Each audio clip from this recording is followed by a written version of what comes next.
My message to my PNP family: I know today feels heavy. To them we lost, but to us we win. The election was stolen from us. But we are not daunted. The results were not what we hoped for, and it is natural to feel disappointed. But let us remember this. Our movement is built on more than one election. It is built on the strength of the people, the love of country, and the belief that Jamaica deserves better. Every chant, every step, every voice raised was not in vain. We showed courage, unity, and vision. We reminded the nation that the spirit of the people is alive and strong.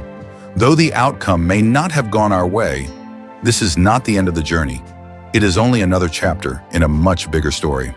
We say a special thanks to our leader, Mark Golding, for his tireless dedication and steadfast vision.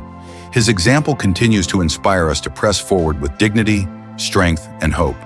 To our faithful candidates who secured their seats, we celebrate you.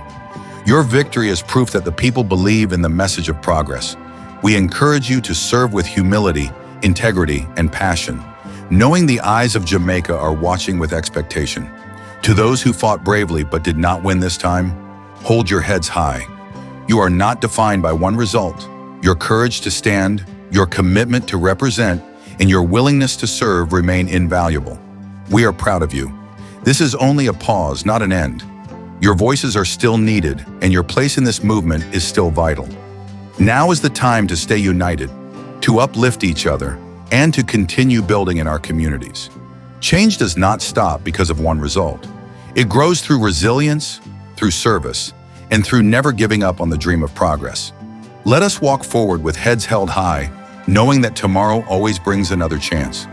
Our voices matter, our efforts matter, and together, we remain the heartbeat of Jamaica.